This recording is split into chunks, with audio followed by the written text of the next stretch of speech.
Shalom, jumpa lagi dengan saya Linda di channel saya Kesaksian tentang Tuhan Yesus. Sore hari ini saya kedatangan seorang anak muda yang luar biasa yang akan memberi kesaksian buat kita. Tapi pertama-tama saya mau mengucapkan banyak terima kasih buat saudara yang sudah menonton video saya, sudah like dan subscribe, bahkan sudah share buat relasi, keluarga, dan teman-teman ya, luar biasa. Terima kasih banget. Kiranya video-video saya terus bisa menjadi berkat buat saudara dan juga orang lain. Oke, kita sambut anak muda ini. Saya perkenalkan, namanya Teddy. Selamat sore Mas Teddy. Selamat sore, Bu. Silahkan. Ya. Kita ngobrol santai aja ya sore hari ini ya. Ya. Ya, Mas Teddy ini seorang anak muda yang luar biasa yang punya pengalaman spiritual yang sangat dahsyat karena pernah bersekutu dengan yang namanya Lucifer. Wow, dahsyat sekali. Jadi saya jadi penasaran ini. Jadi ceritanya awalnya dulu itu apakah Mas Teddy itu belajar atau bagaimana caranya bisa sampai nular atau dari turunan dari leluhur atau bagaimana sampai bisa si Raja Iblis ini bisa ada dalam kehidupan Mas Teddy? Sebenarnya kalau maaf ya Tante, kalau saya mungkin berbicara sedikit, saya sebenarnya bukan dari keturunan atau dari siapapun. Sebenarnya saya mendapatkan yang namanya waktu itu mendapatkan yang namanya Lucifer. Itu sebenarnya awalnya dari almarhum papa saya dulu. Oh. Gitu. Jadi almarhum papa dululah yang dia pertama kalinya mengenal yang namanya Lucifer itu. Oke.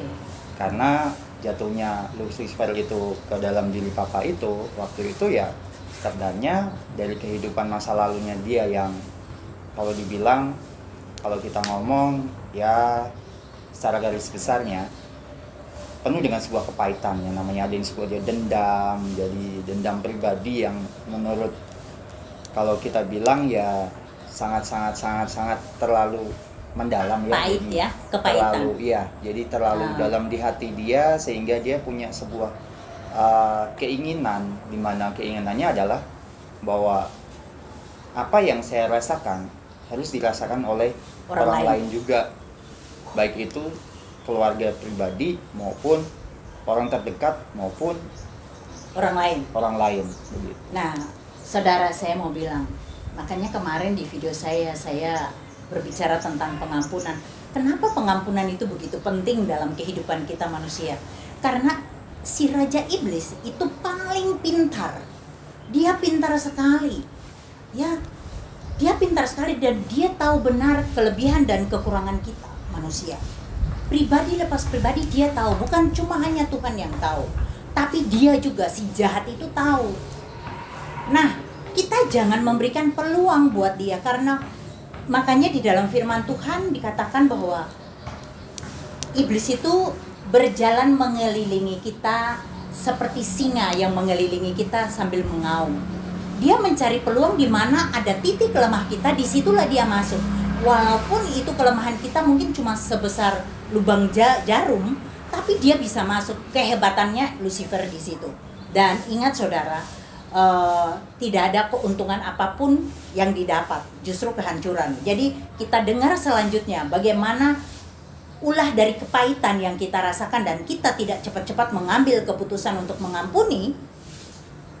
Akhirnya kita jadi bersekutu dengan roh-roh lain. Dan kebetulan sore hari ini Mas Teddy ini bercerita bahwa dia memberi kesaksian bahwa papanya dulu punya kepahitan yang luar biasa, sehingga itulah titik lemah untuk Lucifer masuk dan Lucifer menguasai seluruh kehidupan almarhum.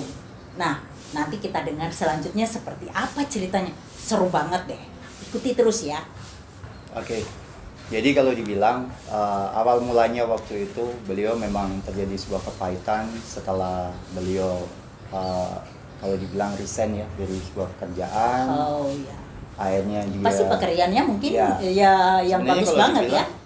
Kalau dibilang dia belum dikatakan resign, tapi dia keluar dengan sendirinya. Akhirnya dia merenung itu ya kalau dibilang iseng ya, mancing, memancing di pinggir kali. Setelah itu dia mendapatkan yang namanya sebuah ilham, katanya begitu.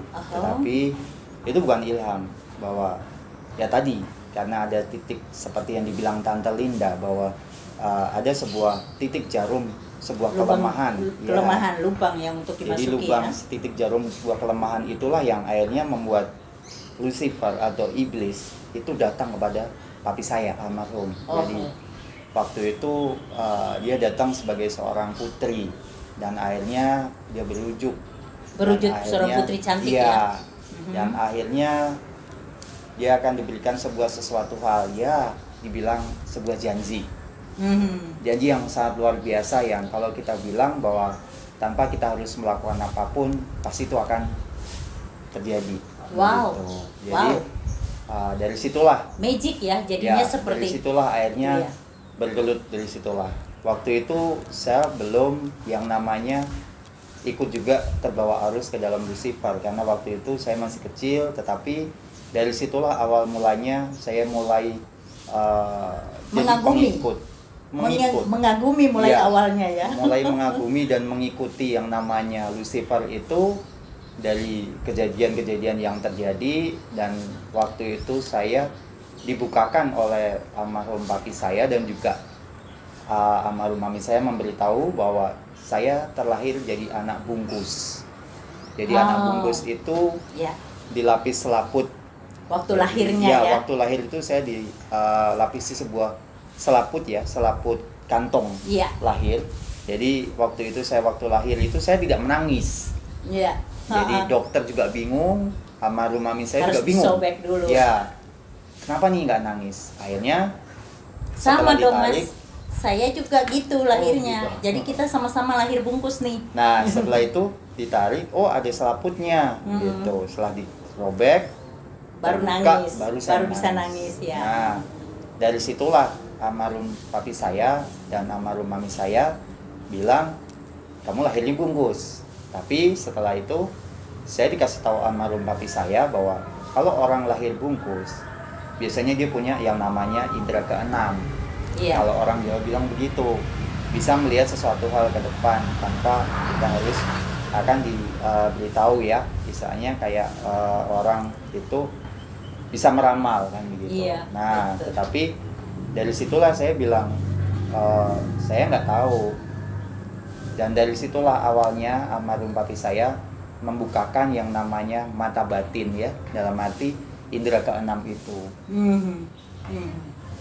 Dari situlah saya mulai. Itu usia berapa itu? Saya dibukain sama papi itu usia berapa? Waktu itu saya masih remaja, kelas 5. Oh, masih kecil SD, ya? Jadi masih kecil, masih kelas 6. Jadi kalau dibilang saya ikut Lucifer itu 10 tahun mungkin ya? Jadi saya masih usia masih cukup dini masih sekali. Kecil sekali ya. Jadi saya waktu itu sudah melihat yang namanya waktu pertama kali saya melihat wujud Lucifer. Makhluk lain. Jadi bukan Lucifer ya. Jadi makhluk lain pertama kali itu ya kalau orang bilang namanya Gondoruo. Yang berbulu hitam itu. Iya. Jadi pertama kali waktu itu saya melihat, kamu lihat? Saya bilang, lihat. Berarti kamu udah bisa melihat dong. Begitulah ceritanya almarhum saya.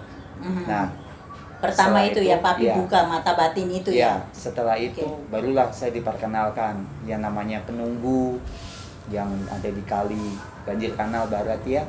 Jadi semuanya saya diperkenalkan semua, bahkan saya dibilang akhirnya saya jadi titisannya mereka. Jadi istilahnya waktu itu karena saya belum mengenal Tuhan dengan benar-benar, jadi belum dibekali yang namanya, saya tahu yang namanya dibekali Tuhan Yesus itu, saya belum tahu yang sebenarnya sesungguhnya. Jadi dari situlah rentannya kita itu. Jadi gampang dimasuk dan akhirnya saya tertarik, dan mujizat yang diberikannya ya sangat luar biasa.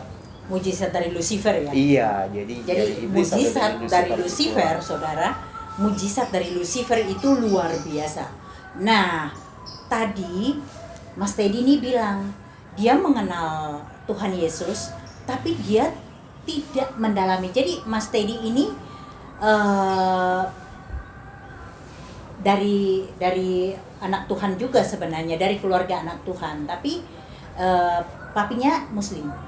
Papinya Muslim yang Bukan, maminya juga almarhum, Muslim. orang tuanya.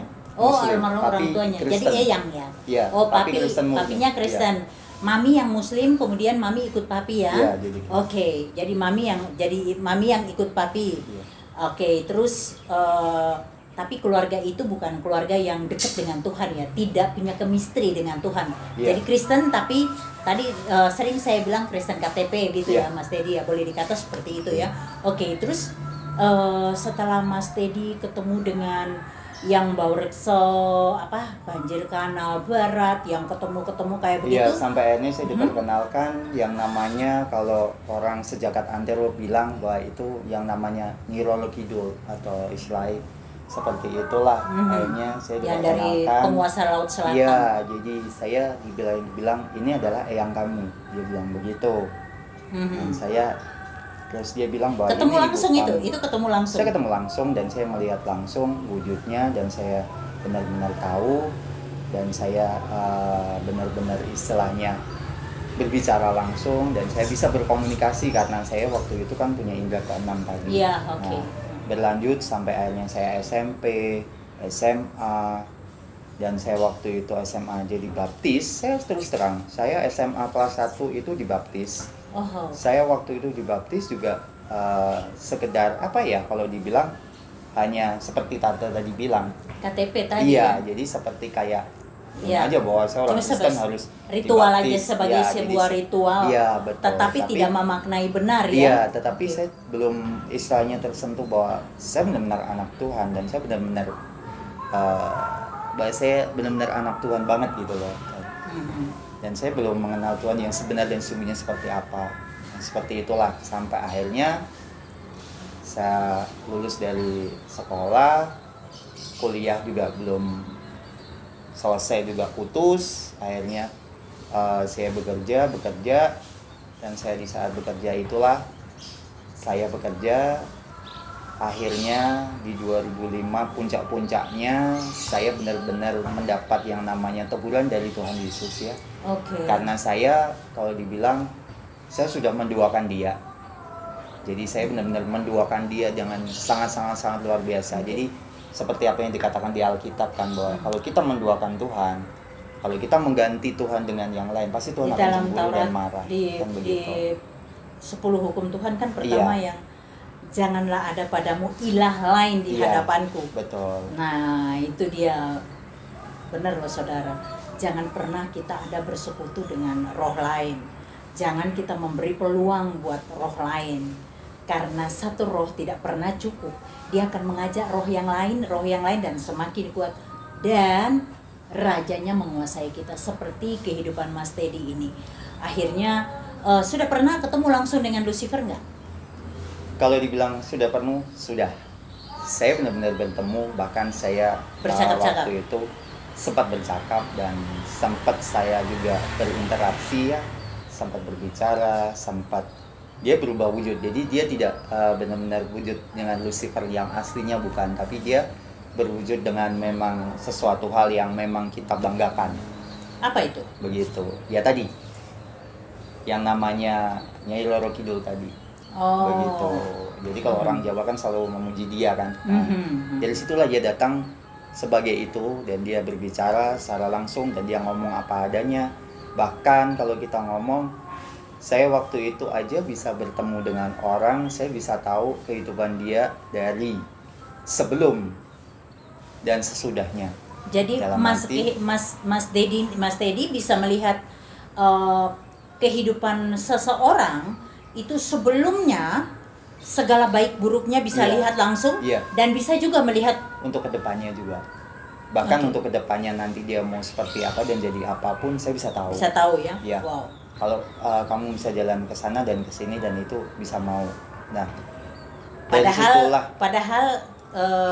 yang bisa mengetahui kedepannya kita, masa depan kita tuh hanya Tuhan. Betul. Nah Tapi saudara, memang tapi jangan bisa terkecoh ya, menggunakan itu. karena Lucifer itu satu level di bawah Tuhan. Tuhan menciptakan Lucifer itu lebih hebat dari Mikael dan Gabriel. Makanya dua malaikat ini harus bersatu untuk memberantas si jahat ini. Dan Betul. dia kalah kok. Sip. Jadi waktu itu juga saya sudah sempat dapat teguran dari almarhum mami saya. Kamu jangan ngikutin almarhum papi. Waktu itu papi masih hidup. Jadi saya katakan hal ini almarhum karena kedua orang tua sekarang semua sudah tidak ada. Ya. Jadi waktu itu masih semenjak mami saya masih hidup dan waktu papi saya juga masih hidup, mami saya selalu bilang bahwa kamu jangan ngikutin papi kamu. Itu kan udah gak benar. Waktu itu saya selalu bilang, gak apa-apa Mi, tenang aja. Aku kan selalu ke gereja. Jadi rutinitas. Jadi saya ke gereja itu seperti rutinitas. Berdoa pun tidak pernah. Tapi hari Ketemu Minggu dengan nongol ke Tuhan. gereja ya? Iya. Absen ke gereja? Iya, Wah, pasti. Jadi ini. terus, jadi saya berdoa. Kalau di gereja pun terus terang. Ketika saya datang, ketika waktunya khotbah, saya tidur. Oh ya, itu saudara. Jadi waktu pulang, Kalau kayak gitu. di gereja jangan tidur. Itu temannya Lucifer. Nih, seperti Mas Teddy katakan, Nah. dia ke gereja ritual sebagai ritual, satu ritual hari Minggu, ayo yo ke gereja rame-rame. Tapi di gereja ketika firman Tuhan dinyatakan tertidur. Nah, hati-hati saudara, jangan biasakan di gereja tidur loh ya. Nah, dari situlah rutinitas itu berlanjut. Saya udah ditegur oleh almarhum mami. Jadi waktu mami saya masih hidup ya. Tante minum ya, Mas. Almarhum, iya tante. Jadi waktu almarhum mama saya masih hidup itu selalu menegur saya terus. Dan teguran itu saya abaikan. Ya. Terus sampai akhirnya tahun 2005 itu saya penuh dengan istilahnya, saya sudah benar-benar jiwa Lucifer itu sudah benar-benar melekat di hati saya dan Merasuk, bahkan ya? saya sudah sangat luar biasa, bahkan saya sudah bisa lebih tahu dan bahkan saya tahu selangkah dibilang apa yang Tuhan Akan punya. terjadi. Iya, saya bisa tahu kok. Kenapa sih? Saya nggak butuh Tuhan gitu loh. Wah. Sampai hal seperti itu gitu loh. Bahkan kalau dipikir, saya sangat ini banget ya. Terlalu Kayaknya kalau dibilang hebat orang udah banget ya. pede. Iya. Udah hebat bilang banget begitu, ya. Tante. Jadi saya sudah merasa seperti hebat sekali begitu. Terus waktu itulah berjalannya waktu, saya memang punya yang namanya sakit tipes itu setiap tahun pasti kambuh. Wow, ya. Ternyata Tuhan tahu kelemahan saya itu di situ. Oke.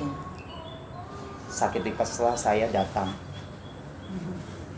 Akhirnya sakit tipes itu yang tadinya butuh 2 minggu udah sembuh total. Biasanya begitu. Biasanya ya. Nah, ini Dan itu sudah rutin 2 setiap minggu. tahun, Iya, setiap tahun datang Iya. kumat tipesnya ya. Oke. komat. 2005 puncaknya saya benar-benar kena tipes dan akhirnya dalam waktu tempo bukan 2 minggu tapi 1,5 bulan saya kena tipes. Wow, 1,5 bulan tergeletak berarti ya. Sebenarnya nggak tergeledak, cuman ya lemes dan sewaktu itu sudah tipesnya sudah tipes yang sangat dibilang apes sekali tante. Jadi saya sudah tipes itu sudah masuk ke darah, bahkan sudah masuk ke otak. Saya sampai sudah lupa yang namanya kakak saya, saudara bisa sampai saya, lupa begitu ya. saudara saya. Saya cuman tahu mama saya aja dan itu dari suaranya dan itu ketika dia berbicara dekat banget di telinga. Jadi sampai saya ya? telinganya saya sudah nggak dengar siapapun. Jadi melihat pun juga melihat aja tapi nggak tahu itu siapa. Dan sampai bisa lupa. Sangat luar biasa sekali. Sakitnya parah sekali ya. Jadi apa yang diberikan ya, jadi maaf, Tuhan bukan memberikannya, tetapi hukuman yang diberikan Tuhan, istilahnya begitu. Jadi saya sampai diberikan Saya sakit koreksi dulu, seperti itu. Mas, Tuhan nggak menghukum. Iya. Tapi Tuhan izinkan terjadi itu. Iya. Tuhan izinkan Iya, terjadi. maksudnya begitu tanda. Iya. Jadi Tuhan mengizinkan saya terjadi sesuatu hal yang membuat saya insaf apa enggak gitu Iya. loh. Kalau orang bilang begitu ya. Jadi Iya. kamu benar-benar sadar apa enggak gitu loh. Seperti itu. Dari sinilah saya berterima kasih dengan almarhum mami saya ya, yang selalu menjaga saya, yang selalu mengingatkan saya terus. Jadi supaya saya masuk ke jalan Tuhan. masuk di dalam Tuhan, masuk di jalan Tuhan, pasti kalau kamu jadi anak Tuhan, kamu tidak akan pernah kekurangan dan tidak pernah akan terjadi apapun. Begitu. Oke, kita sambung video berikutnya, kita akan cerita. Terima kasih sudah menonton. Ikuti seri berikutnya ya. Terima kasih, Tuhan Yesus memberkati.